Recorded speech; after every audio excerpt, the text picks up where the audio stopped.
Assalomu alaykum, hurmatli zo'r ko'rishlar. Yaxshimisizlar? Men Parat Yuranqashuluman, oldidan hammangizlarni yurakdan salomlayman va Janob Allohdan sizlarga salomatlik, xotirjamlik, baxt saodat tilayman. Hurmatli zo'r ko'rishlar. Boshtabi Germaniyaning Myunxen shahridagi Sharq Turkiston informatsion markazi tarafidan boshqarilayotgan Uyg'ur televiziyasining bugungi maxsus programmasiga xush keldingizlar. Hurmatli zo'r ko'rishlar. 6 ay kirgandan buyon chet ellarda yashayotgan Uyg'urlar Janobi Allohning madadi, barakati va Robiya onamizning fidokorligi bilan xo'shallik ustiga xo'shallik, hayajon ustiga hayajon yashamoqda. Sizlarga ma'lum, 6 ayning 5-kuni Amerika prezidenti Bush va xonimi milliy rahbarimiz va ma'naviy onamiz Robiya xonimni qabul qilib ko'rishgan va bu hodisa butun dunyodagi Sharq Turkistonliklar orasida tarixda misli ko'rilmagan darajada tantana paydo qilgan. Ularning bu tantanasi davom qilayotgan bir paytda ma'naviy onamiz Robiya xonimning hayot sarguzashtidan bir aks ettirilgan falakdan hujum qilguvchi Xitoyning 1-nomerlik dushmani nomli tarixiy romanining 6-ayning 19-kuni Germaniyada rasmiy nashrdan chiqqanligi haqidagi xabar Uyg'ur xalqining tantanasi va shodligini yana bir pallaga ko'tardi. Germaniyalik atoqli ayol yozuvchi Aleksandra tarafidan qalamga ilingan Dünya Uyghur Qurultayı Reisi, Sharq Turkiston Milliy harakatining rahbari, Uyg'urlarning ma'naviy onasi Robiya Qodirning hayot aks ettirilgan biografiyalik roman 2007-yil 6-ayning 19-kuni kitobxonlar bilan rasmiy yuz ko'rishdi.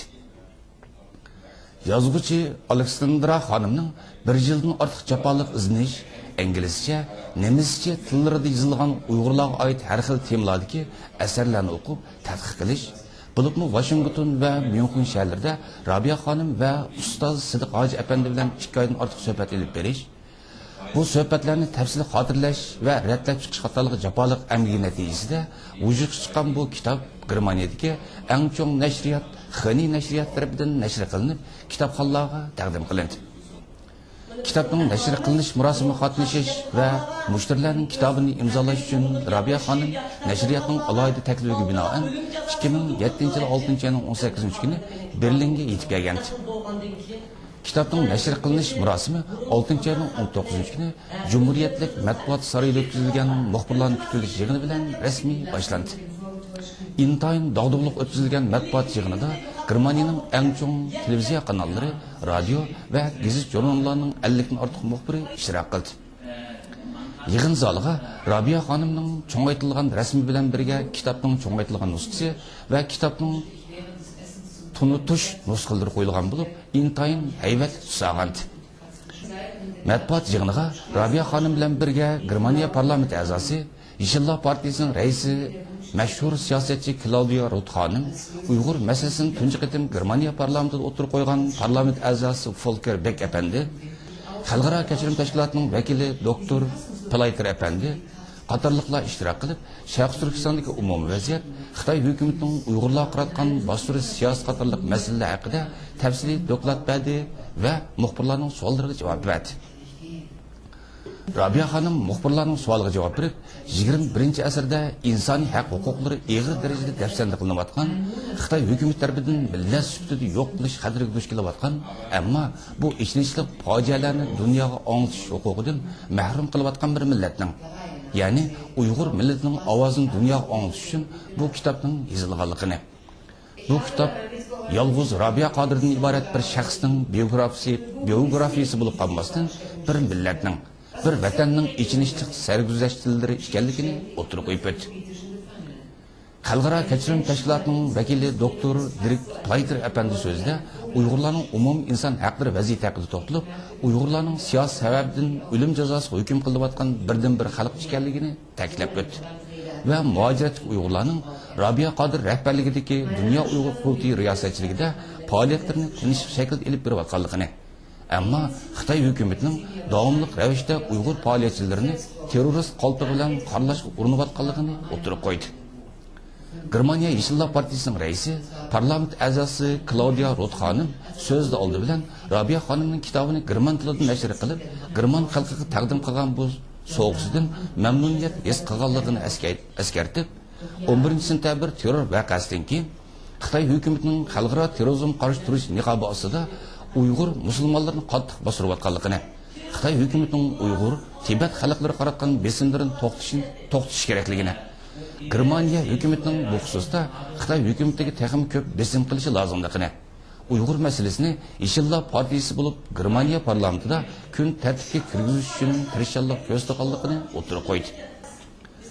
Claudia Roth xonimdan keyin so'z qilgan Germaniya parlamenti inson haqlari komissiyonining a'zosi Volker Beck apandi so'zida 2008-yili Olimpik yig'iniga sohibxonlik qilish oldi turayotgan Xitoy hukumatining inson haqlari xotirasining yanada intayin nachar bir holat turayotganligini, Uyg'urlar qilayotgan siyosiy besimining bag'ansir eg'lashayotganligini, bundaq bir sharoitda Xitoyda Olimpik o'tkazishning to'g'ri bo'lmaydiganligini, bu haqda Germaniya parlamentida maxsus bir komitet qurishga tayyorlik qilayotganligini o'tirib qo'ydi.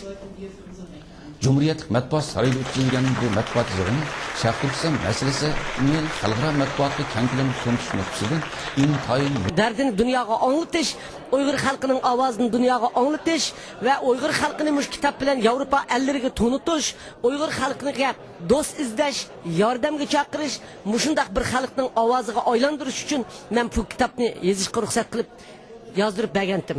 Germaniya nashriyat bu kitob uchun Nayt nurg'un pul xashlab tashviqot etdi. Men agar bu qitimqi epirilayotgan tashviqot meni butun Germaniya davlatlik televiziya stansiyasining hammasi intervyu qildi. Uyg'urlar uchun film ishlayotdi, radio intervyu qilyotdi, gazeta intervyu qilyotdi.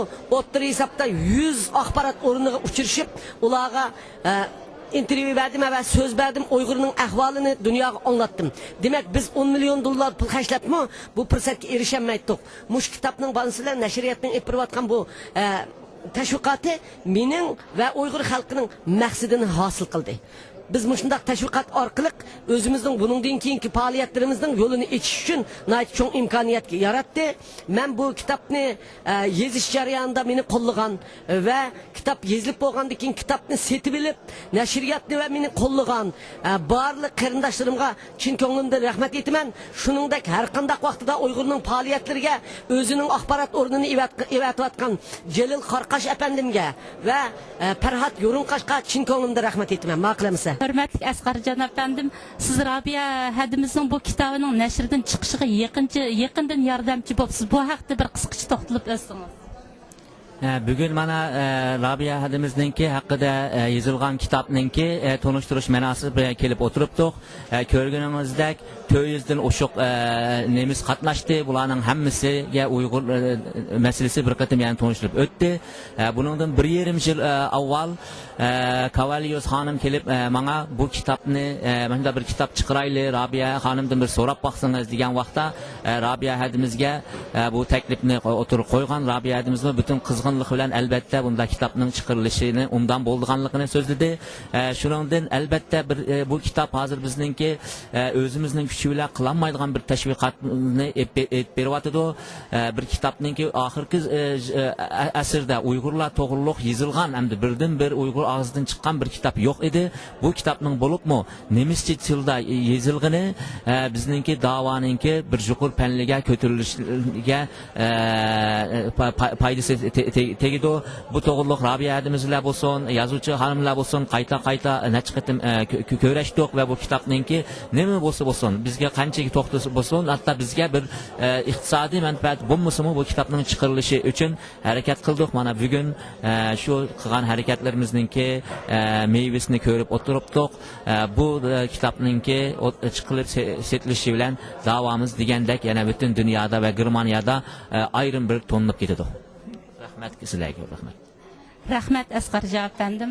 Hürmetli İlyar efendim, yaxshimsiz? Bugün bu Rabia anımızınki hayatı aks ettirilgan shundaqla nemis yozuvchisi Aleksandra Klaus tarafidan qalamga ilinib yozilgan 430 betlik bu kitobning nashrdan chiqqanligining ochilish murosimiga hammamiz qatnashib turyapmiz. Bu vaqt sizning olgan ta'sirotlaringiz qanday? Bu kitobning nashr qilganligi yalnız mening emas, biz mush Germaniyada va boshqa shaharlarda yashayotgan Uyg'urlarni nihoyat hayajonlantirdi. Bu kitob orqali biz faqat yalnız Rabia xonimning hayoti sarguzashtlari emas, bir butun Uyg'urning yarim asrdan ko'proq chekkan zulmlari, tatgan ig'ir azob uqubatlari aks ettirilgan bu kitap orqali dünya jamoat